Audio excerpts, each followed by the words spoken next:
آپ کے علم میں ہوگا کہ اس وقت دنیا کی کل آبادی سمجھی جاتی ہے 6 ارب یعنی 600 کروڑ. اس میں کم سے کم 120 کروڑ مسلمان ہیں امت مسلمہ.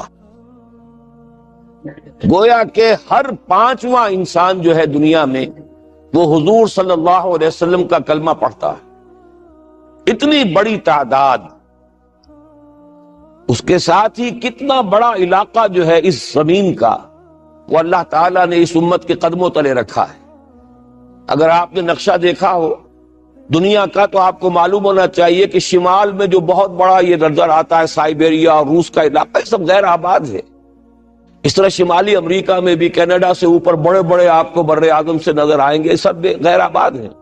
جو آباد علاقہ ہے دنیا کا اور جو زرخیز علاقہ ہے دنیا کا، اس کا کتنا بڑا حصہ ہے کہ جو امت محمد صلی اللہ علیہ وسلم کے قدموں تلے. انڈونیشیا ملائیشیا سے چلے آئیے، اس کے بعد مسلسل چاہے کہیں مسلمان اقلیت میں تھوڑے بہت ہیں، لیکن پھر بنگلہ دیش آتا ہے، بڑی عظیم اکثریت کا ملک ہے. پھر بھارت میں اگرچہ اقلیت میں ہے لیکن 20 کروڑ مسلمان بھارت میں اس وقت ہے.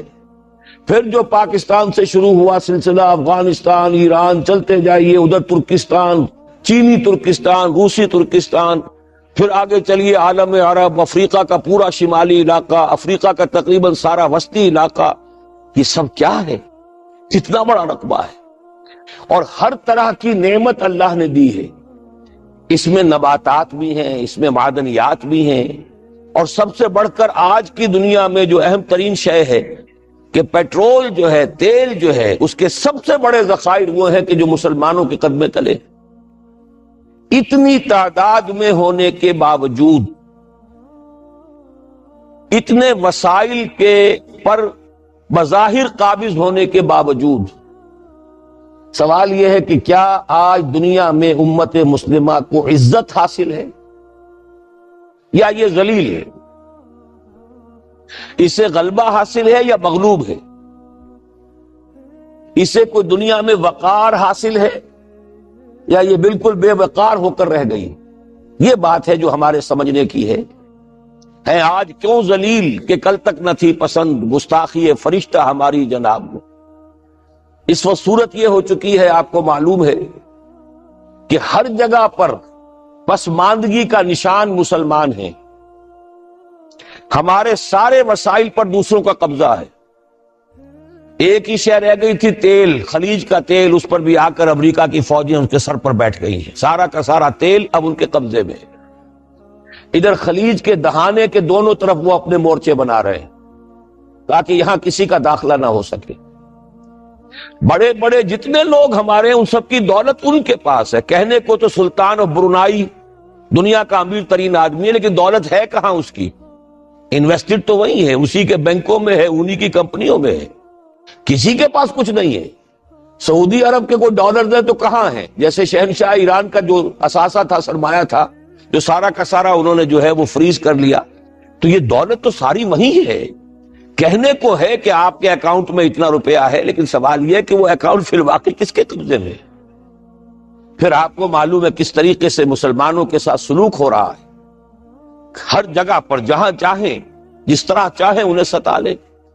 اور ان میں بھی سب سے بڑھ کر جو بات میں آپ سے کہوں گا، آج دنیا میں جتنے بڑے پیمانے پر محمد عربی صلی اللہ علیہ وسلم کی توہین و تذلیل ہوئی ہے، پوری انسانی تاریخ میں نہیں ہوئی. رشدی نے کتاب لکھی، بدترین حملے کیے. کیا رنگیلا رسول کتاب تھی جو لکھی تھی کسی ہندو نے، جس کو کہ ایک مسلمان نے پھر خنجر گھونپ کر اور ہلاک کر دیا تھا. وہ تو کچھ بھی نہیں تھی. اس کتاب کو رنگیلا رسول کو 100 سے ضرب دیجئے تو یہ کتاب بنتی ہے، سیٹنک ورسز.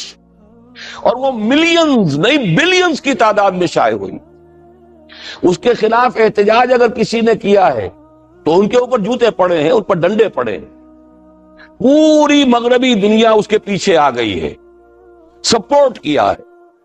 لے دے کے ایک ملک نکلا ایران، اس نے کم سے کم یہ کہ اس کے قتل کا فتویٰ تو دیا، لیکن کیا کرے، قتل کرنے کی تو نوبت نہیں آئی. پورا عالم عیسائیت اس کی پشت بنا ہے، اس کی مدد کر رہا ہے. یہ اتنی بڑی توہین محمد رسول اللہ صلی اللہ علیہ وسلم کی اور آپ کی ازواج مطہرات کی اور یہ بظاہر ایک ایسے شخص کے ہاتھوں جس کا نام مسلمانوں کا سا ہے، اس کا اتنا بڑے پیمانے پر ہونا، اور پھر یہ کہ مسلمان 120 کروڑ ہونے کے باوجود کچھ نہیں کر سکتے۔ میں وہ چیزیں نہیں گنوانا چاہتا کہ 15 لاکھ جو ہیں وہ ہمارے افغان بھائی جو ہیں انہوں نے جانیں دی، فائدہ کس کو پہنچا؟ تاحال امریکہ کو، کہ اس کی جو مد مقابل قوت تھی USSR وہ ختم ہو گئی۔ اسی طریقے سے جو کچھ کشمیر میں ہو رہا ہے، ہماری بے ہمیتی، بے غیرتی کا عالم یہ ہے، ہم کچھ اندر خانے تھوڑی بہت کو مدد کر کے سمجھتے ہیں کہ ہم نے فرض ادا کر دیا، جبکہ فرض تو یہ ہونا چاہیے تھا کہ ہم براہ راست اعلان کرتے اور انڈیا کو الٹیمیٹم دیتے کہ سٹاپ دس بزنس، یا یہ کہ پھر ہم سے جنگ ہے۔ جنگ کا نتیجہ تو پھر اللہ جس کو چاہے دے گا، اگر انسان اللہ تعالیٰ پر اعتماد رکھتا ہو، توکل رکھتا ہو، اپنے موقف کی حقانیت پر بھی اسے یقین ہو، تو کم من فیۃ قلیلۃ غلبت فیۃ کثیرۃ، تاریخ میں ہمیشہ ہوتا آیا ہے کہ چھوٹی قوتیں جو ہیں ان کو غلبہ اللہ نے عطا کیا ہے بڑی قوتوں پر، لیکن بے غیرتی کا عالم یہ ہے، بے حمیتی کا عالم یہ ہے، زبانی کلامی ہم سے بڑا ہمدرد کوئی نہیں مسلمانان کشمیر کا، جس لیڈر کو دیکھو بڑھ چڑھ کر بیان دے گا، لیکن عملاً ہم کیا کر رہے ہیں؟ یہ ساری صورتحال جو میں نے آپ کو بتائی ہے، ویسے تو اب یہ کہ اگر اس میں ایک خاکہ سا میں نے آپ کے سامنے رکھا ہے، اس میں رنگ بھروں تو ظاہر ہے کہ یہ پورا گھنٹہ اسی میں لگ جائے گا، لیکن جو اس کا اصل لب لباب ہے وہ یہ ہے کہ ہم اپنی جگہ بڑے خوش ہیں کہ ہم امت مرحوم ہیں، ہم تو امت محمد ہیں صلی اللہ علیہ وسلم، ہم تو اللہ کے پیارے ہیں، ہم اللہ کے لاڈلے ہیں، ہمیں اللہ کی شفاعت، ہمیں اللہ کے رسول کی شفاعت بھی ملے گی، جنت تو گویا کہ ہمارا پیدائشی مقام ہے۔ یہ سارے جو بھی ہمارے ذہنوں کے اندر ہیں خیالات، اور یہ جو ہمارے من گھڑت عقائد ہیں، آپ سوچئے کہ جب ہم جو آبجیکٹیو کنڈیشنز ہیں، گیون کنڈیشنز ہیں، جو سامنے کے حالات ہیں، ان سے جب تقابل کرتے تو معاملہ بہت مختلف ہے۔ یہ کیوں ہے؟ اصل میں سوال جب تک آپ اپنے سامنے نہیں رکھیں گے، اس کا جواب جو ہے اب اس پر غور کیجئے، کیوں ہے؟ کیا اللہ تعالیٰ کو محمد الرسول اللہ کی عزت و حرمت پیاری نہیں ہے؟ کیا محمد الرسول اللہ اللہ کے پیارے نہیں ہیں؟ حبیب رب العالمین نہیں ہے؟ کیا اللہ تعالیٰ کو کفار سے زیادہ محبت ہے؟ کیا وجہ ہے؟ رحمتیں ہیں تیری اغیار کے کاشانوں پر، اور برف گرتی ہے تو بیچارے مسلمانوں پر۔ سائنس میں وہ آگے ہیں، مالیات پر ان کا شکنجہ کسا ہوا ہے پوری دنیا پر، تہذیب ان کی ہے، تمدن ان کا ہے، ہم تو ان کے کیمپ فالوورز ہیں، نقش قدم پر چل رہے ہیں، ہم تو ان کی صرف یہ کہ نقالی کر رہے ہیں۔ تو سوچئے وجہ کیا ہے؟ کیا اللہ کو کفر زیادہ پسند ہے اسلام سے؟ کیا اللہ کو محمد الرسول اللہ صلی اللہ علیہ وسلم کی عزت و حرمت کا کوئی خیال نہیں؟ سوچنے کی بات ہے۔ ظاہر بات ہے کہ ان سوالات کا جواب تو ہاں میں آپ نہیں دے سکتے، یقیناً ایسا نہیں ہے۔ بہرحال وہ کافر ہیں، وہ اللہ کو نہیں مانتے، اللہ کے رسول کو نہیں مانتے، چلیے اللہ کو کسی نام سے مان لیا، گاڈ کہہ دیا، لیکن اللہ کے رسول کو تو نہیں مانتے۔ ایمان کا سارا دار و مدار تو رسالت پر ہے، اللہ کے اس کلام کو تو نہیں مانتے، اور اس کے باوجود ان کے لیے عزت ہے، رحمتیں ہیں تیری اغیار کے کاشانوں پر، برف گرتی ہے تو بیچارے مسلمانوں پر۔ یہ ایک لمحہ فکریہ ہے، یہ سوچنے کی بات ہے کہ ایسا کیوں ہے۔ اس کا جو جواب میں آپ کو دوں گا وہ ذرا سا کڑوا جواب ہے، نوارا تلخ ترمیزن چو ذوق نغمہ کمیابی۔ بات کہنی پڑتی ہے، جب تک کہ کڑوی بات کہی نہ جائے، حقائق کو دیکھنے کی جرت پیدا نہ کی جائے، مواجہہ نہ کیا جائے، فیکٹس کو فیس نہ کیا جائے، اس وقت تک بات صحیح نہیں ہوگی، اور نہ ہم صحیح تشخیص کر سکیں گے، نہ صحیح تجویز کی طرف ہمارا ذہن منتقل ہوگا۔ میں بہت سخت بات کہہ رہا ہوں، آج آسمان کے نیچے اس زمین پر عذاب الہی میں گرفتار امت مسلمہ ہے۔ بالفعل آج ہم امت مرحومہ نہیں ہیں، رحمت والی امت نہیں ہے، امت معذبہ ہے۔ آج ہم پر اللہ کا عذاب ہے۔ وہ کیوں ہے؟ دیکھیے، اللہ کا قانون یہ ہے، اور یہ اللہ کی سنت ہے، میں نے اپنی ایک کتاب میں اس پر مفصل بہت مضمون لکھا ہے، قرآن کا قانون عذاب۔ ایک عذاب تو آیا کرتا تھا ان قوموں پر جن کی طرف اللہ رسول بھیجتا تھا، اِنَّا أَرْسَلْنَا نُوحًا إِلَىٰ قَوْمِهِ۔ اگر رسول کی بات مان لی تو قوم کے لیے بہت خوشحالی ہے، مبارکباد ہے، اللہ کی رحمتوں کے سائے ہیں، اور نہیں مانی تو بربادی ہے، تباہی ہے، خاتمہ ہے۔ پوری قوم نوح غرق کر دی گئی، پوری قوم عاد ختم کر دی گئی، حضرت ہود کو نہیں مانا۔ پوری قوم سمود ختم کر دی گئی، حضرت صالح کو نہیں مانا۔ عمورہ اور صدوم کی بستیاں ختم کر دی گئی، حضرت لوط کو نہیں مانا۔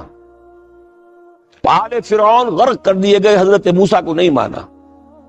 مدین کے علاقے کو تباہ کر دیا گیا، حضرت شعیب کو نہیں مانا۔ یہ بات سمجھ میں آ گئی؟ لیکن جب سے نبوت اور رسالت کا سلسلہ ختم ہوا، اس قسم کا عذاب اب دنیا میں نہیں آ سکتا۔ وَمَا كُنَّا مُعَذِّبِينَ حَتَّى نَبْعَثَ رَسُولًا، ایسا عذاب ہم نہیں بھیجتے رہے جب تک کہ رسول کو نہ بھیج دیں۔ رسول آ گیا، اس نے حق کو بیان کر دیا، بات کو کھول کھول کر مبرہن کر دیا، ہر چیز واضح کر دی، کوئی مغالطے کا امکان نہ رہا۔ جاء الحق وزهق الباطل، ہر شے جو ہے دودھ کا دودھ، پانی کا پانی جدا ہو گیا۔ اب بھی جس نے نہیں مانا تو معلوم ہوا اس میں کوئی خیر نہیں ہے، اب خیر کا فقدان ہے۔ تو اس قوم کو جیسے کہ آپ باغ کے اندر جھاڑو دے کر، جبھی کوئی آندھی چلے تو پتے گرے ہوئے ہوتے ہیں، ان پتوں کو ایک جگہ جمع کر کے دیاسلائی دکھا دیتے ہیں تاکہ یہ پتے جو ہیں یہاں پر بدزیبی کا ذریعہ نہ بنے، تو پوری قوم ہلاک، کأن لم یغنوا فیہا، ایسے ہو گئے جیسے تھے ہی نہیں۔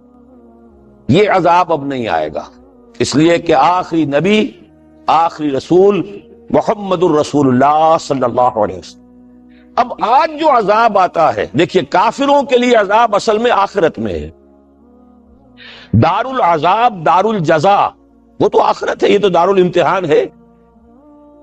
اب جو عذاب آتا ہے وہ اس قوم پر جو ہو تو حامل کتاب الہی، شریعت خدا بندی کی کسٹوڈین، اللہ کے رسول کی نام لیوا، اس کے ساتھ عشق کا دعویٰ کرنے والی، عمل اس کے برعکس ہو۔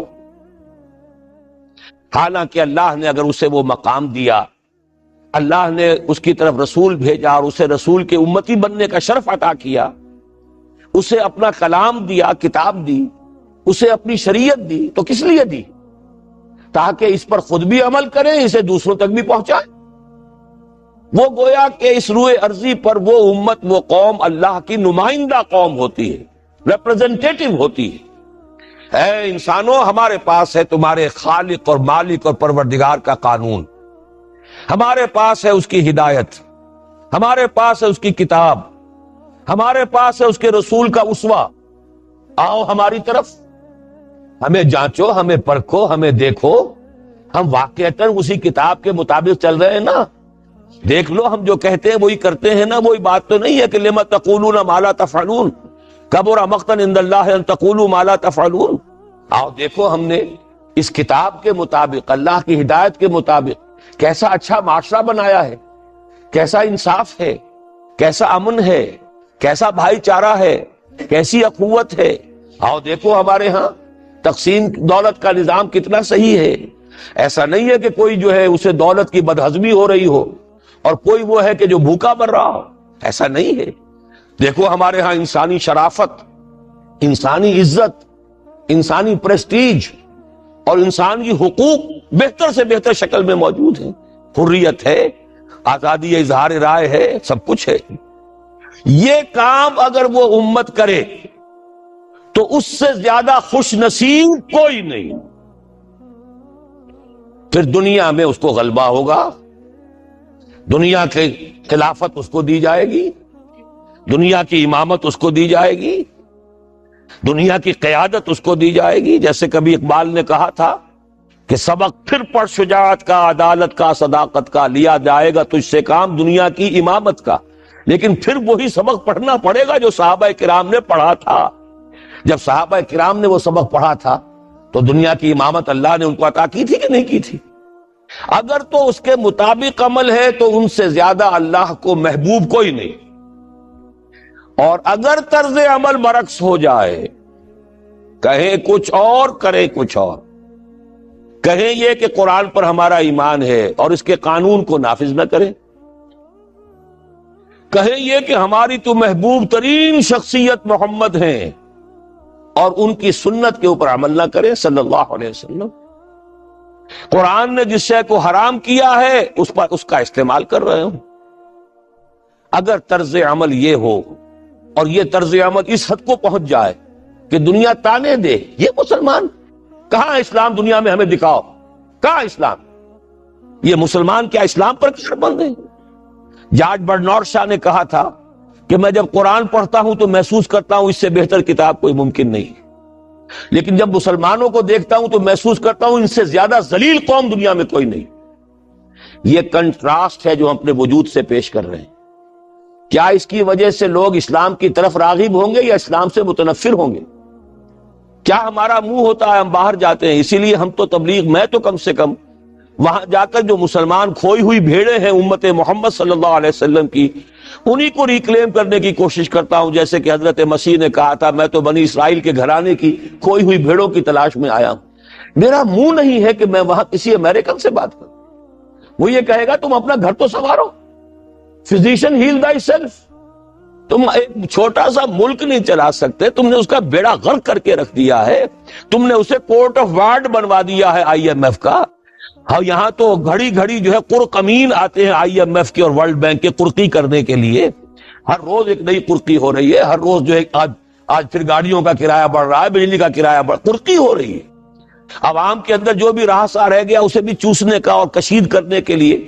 ایک حکومت کو گرا دو وہ تو بدنام کر دی گئی، دوسری حکومت لے آؤ اس کے ہاتھوں کچھ کام کروا لو، وہ بدنام ہو جائیں گے تو ان کو بھی ہٹا دینا. ان کا کیا کھیل ہے؟ یہ کھیل کھیلتے رہیں گے اور اس میں یہ ہے کہ اپنی قرقیاں کرتے چلے جاؤ. یہ حال اب کیا میرا منہ ہے کہ میں جا کر وہاں بات کروں؟ تم اپنے گھر کو دیکھو، تم اپنے ملک کو دیکھو. ایک وہ ہے جنہیں تصویر بنا آتی ہے، ایک تم ہو کہ لیے اپنی بھی صورت کو بگاڑ. ایک ہی ساتھ تم آزاد ہوئے تھے، ہندو بھی تھے کہ نہیں تھے. انہوں نے اس ملک کو بنایا ہے، اپنی معیشت کو، اپنی اکانومی کو اپنی بنیادوں پر، اپنے پاؤں پر، اپنے پیروں پر کھڑا کیا ہے. آج جو ہے وہ ایک منی سپر پاور بن چکا ہے. اور وہ کہ ڈرتا تھا پاکستان دو طرف سے ہمیں جو ہے قابو میں کر لے گا. پہلے تقریباً 20 برس جو ہیں ہندوستان کے، بھارت کے کانپتے ہوئے گزرے ہیں پاکستان سے. اب 30 برس سے جو صورتحال ہے وہ آپ کو معلوم ہے. تو صورت یہ ہے کہ جب کوئی قوم جو امت مسلمہ ہو یہ طرز عمل اختیار کرتی ہے تو عذاب اس پر آتا ہے. بڑی کڑوی بات ہے. آج عذاب کفار پر نہیں آ رہا، وہ تو اللہ تعالیٰ ان سے آخرت میں نمٹ لے گا، اور آخرت تو ہے ہمیشہ کی، بڑا سو عذاب تو وہی کا ہے. وَلَعَذَابُ الْآخِرَةِ أَكْبَرُ لَوْ كَانُوا يَعْلَمُونَ. دنیا میں کفار پر عذاب آتا تھا جب کوئی رسول بھیج دیا جائے، اب رسول آئے گا نہیں. لیکن اب دنیا میں جو عذاب آتا ہے وہ مسلمان امت